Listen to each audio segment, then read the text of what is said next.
In this episode, we discuss a chakra balancing, how to identify if a chakra is underactive or overactive, and what it feels like for a chakra to be balanced. Welcome to the Abundance Hack Show, where we are inspiring you to tap into your power to manifest the happiness, success, and fulfillment that you desire. I am your host, Niajae, the Upper Limit Coach. I am here to dismantle your limiting beliefs and remove the blocks so you can confidently live your life's purpose, because life is meant to be abundant.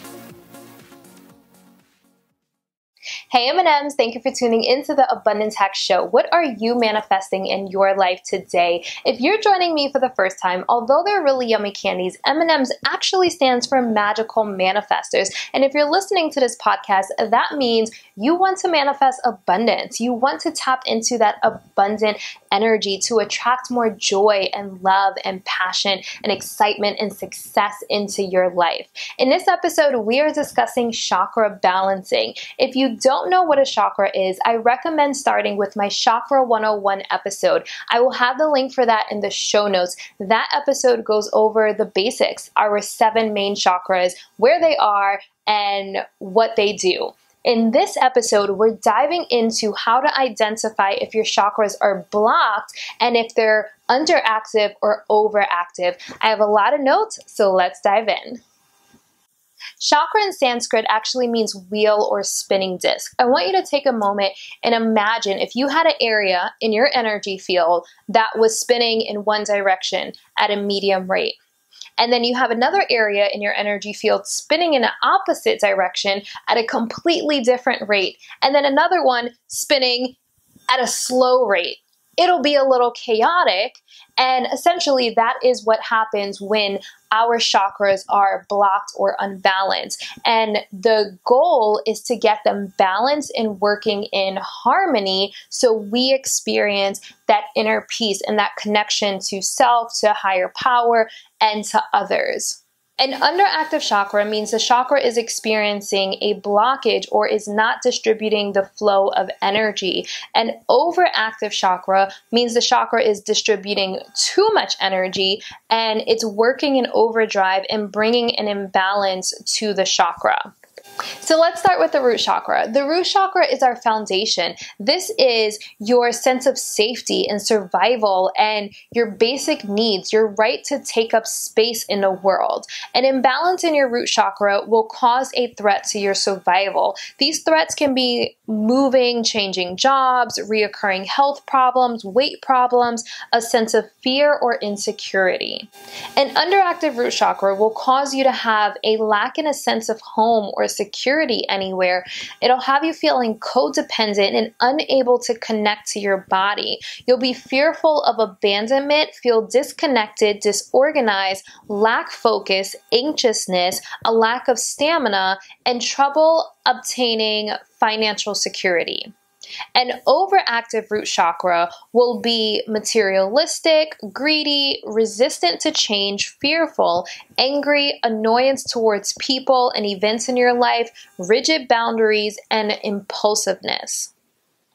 Because the root chakra is the foundation, I highly recommend focusing on balancing the root chakra first. If you're building a house, you want to make sure you're on solid ground or everything could come crumbling down. So making sure that you're focused on the root chakra first before you work on the other chakras. So a balanced root chakra looks like a sense of safety and a sense of security. You're connected to your inner being, you trust yourself, you have inner peace, and you're grounded and centered. Next is the sacral chakra. An imbalance in your sacral chakra can manifest as low confidence, lack of motivation, inability to create intimate connections with others, lack of interest in self-expression or artistic abilities, infertility, urinary problems, and low libido. And we don't want that. So an underactive sacral chakra will look like someone being stiff, unemotional, guarded, lacking self-esteem or self-worth, and tend to find themselves in abusive relationships.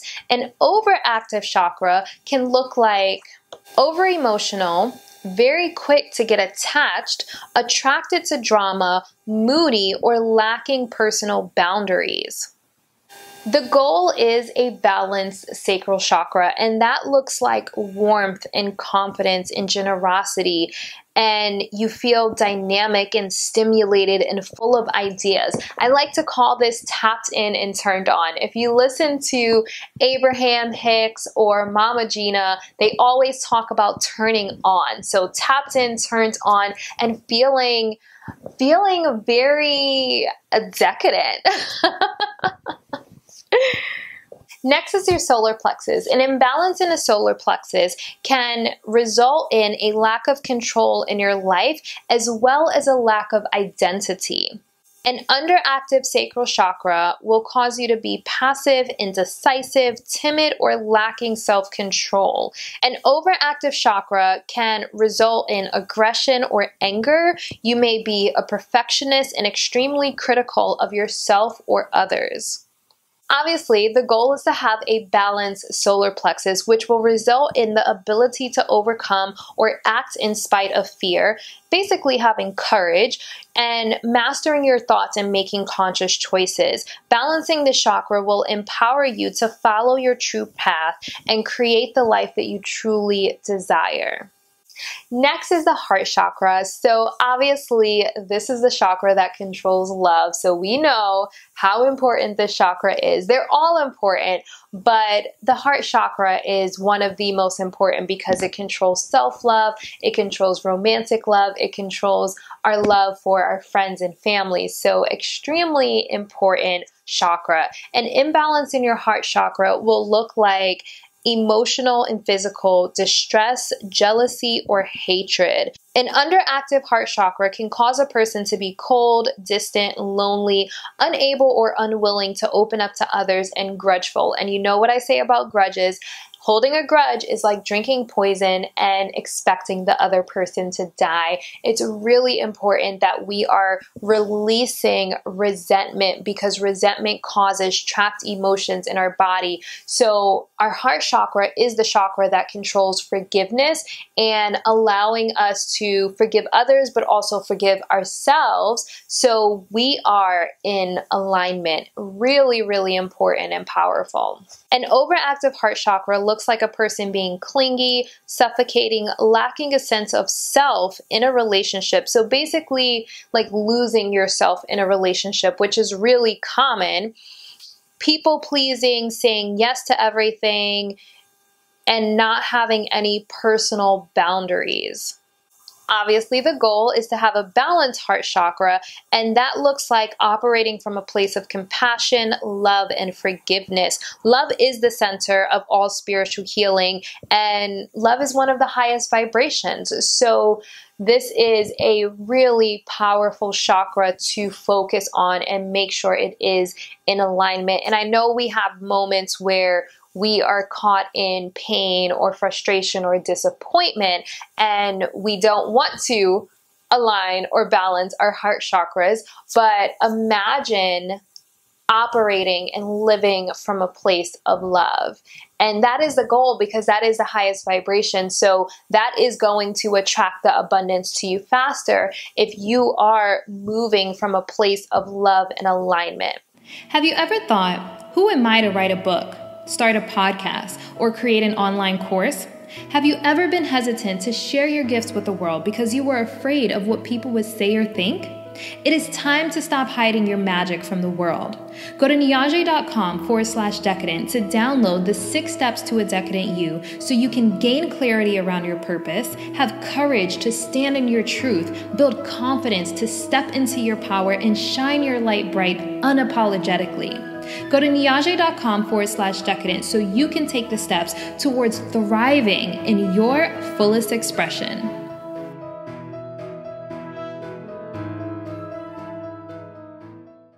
Next is the throat chakra. So the throat chakra is all about expression and standing in your truth. So an imbalance in the throat chakra can contribute to someone feeling like they're an introvert and they feel disconnected from their authentic self or their truth. An underactive throat chakra will cause a person to be introverted, shy, have difficulty speaking up for themselves, difficulty speaking their truth, and unable to express themselves.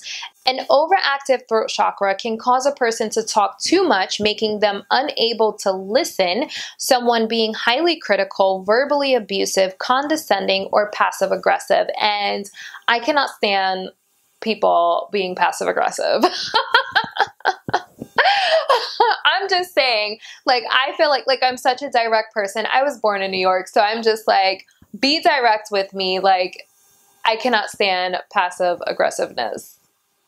Anyways, the goal is to have a balanced throat chakra, and that looks like you speaking confidently, being able to listen, you're able to express yourself freely, you're confident and authentic, you're open-minded and in full creative flow. I love that, full creative flow. That feels really good, even just saying that.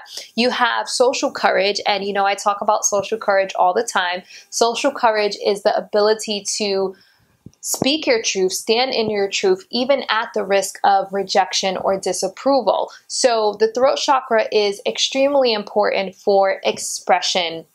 And this is really important for artists, singers, people who write poetry, authors of any kind. So really being able to stand in your truth, express your truth, and it also helps with people being able to understand your truth, because a lot of times we can speak our truth and people perceive it very different than what we intend it to be. So I also think this is very correlated to emotional intelligence. Like EQ focuses on communication and having empathy, being able to listen and read body language, for example. So this is a really important chakra to focus on if you're in any type of communication, especially if you're a coach or you're dealing with people. Making sure your throat chakra is aligned is extremely important. Next is the third eye chakra. A blocked or imbalanced third eye will cause problems with cynicism, anxiety, depression, paranoia, and a variety of other mental illnesses or mood disorders.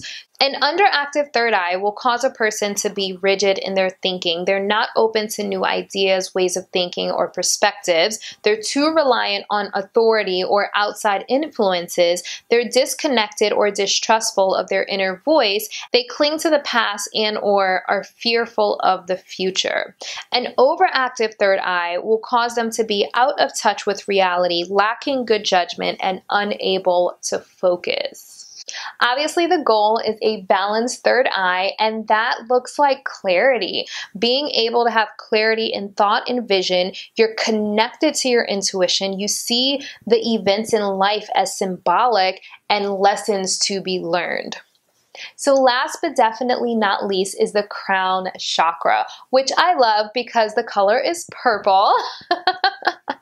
So an imbalance or blocked crown chakra has common symptoms of depression, a sense of alienation, and a lack of empathy. Usually it's the result of living in a stressful environment, fast-paced life, or having unresolved trauma or deeply rooted limiting beliefs. An underactive crown chakra results in not being open to spirituality, unable to set or maintain goals or purpose, and lacking direction. I like to call this being in autopilot. You're just in this monotonous cycle and you're not living intentionally. You're not living to fulfill your purpose or make an impact. You're just in this daily, day-to-day routine, kind of like a robot. So I like to call that autopilot. So really making sure you focus on your crown chakra, I think, is important to fulfilling your purpose in this lifetime.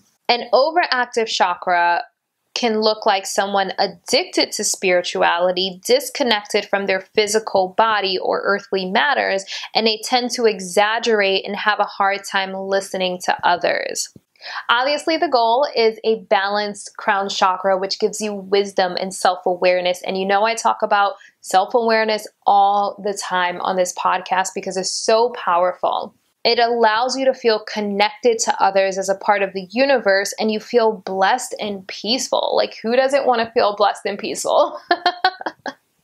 Now that you're able to identify when a chakra is imbalanced or blocked, how exactly do we balance them? I have 5 ways to balance your chakras. Number 1 is meditation. We discuss meditation all the time on this podcast. Doing a guided meditation specifically for chakra balancing, you can choose to do all 7 chakras, or you can choose to do an individual chakra. Number 2 is sound therapy. We talk about sound therapy all the time on this podcast. So I have a lot of sound therapy recordings that will balance your chakras. You can also look up binaural beats, and there's a lot of options when it comes to using sound to balance your chakras. Number 3 is breath work. There's a lot of guided meditations that incorporate breath work into the practice, breathing into the different areas that the chakras are located and breathing into different areas in our bodies. Number 4 is crystals, using the crystals that are correlated with the specific chakra to help balance the chakras. And I always have on some type of crystal, so I love my crystals. Number 5 is energy healing. So using different healing modalities, Reiki, for example, to identify and balance your chakras. So I know some energy healers that also use pendulums to really identify where your energy may be a little chaotic or haywire. So using different healing modalities to help assist balancing and aligning your body. There are also other things to take into consideration when you think about chakra balancing, like environment and diet, for example. So with environment, you know that going out into nature is grounding. So the different elements, like being by the water or grounding in like grass or sand, will help balance your chakras. And then every chakra is correlated with a specific color, and eating foods that are correlated with that color will also help balance your chakras. Then you have essential oils. There's so many different things that you can do to help you balance your chakras. And then also, I just launched a really amazing program named Abundant and Aligned Society, where I am sending out motivational messages every week, along with a new sound therapy recording or guided meditation or exercise every other week to help you balance your chakras, maintain alignment, and tap into abundance. Super excited about this program. So excited. So if you want more information about that, you can go to niajae.com/society. So that's Niajae, NIAJAE.com/society, and allow me to be your conscious accountability partner. A really quick recap: if you are trying to balance your chakras, you can use meditation, sound therapy, breath work, crystals, healing modalities like Reiki, and take into consideration other factors like environment or diet. I hope you found value in this. If you know someone that needs to hear it, please share this episode with them. If you have any questions about chakras, chakra balancing, sound therapy, or my super awesome new program, Abundant and Aligned Society, definitely let me know. You can reach out to me at contact@niajae.com. And until next time, be decadent. Thank you for tuning in to the Abundance Hack Show. I would love to hear from you. Leave your comments and questions, and don't forget to subscribe so you don't miss any of our yummy episodes. Every time you leave a 5-star rating or review, I do my happy dance.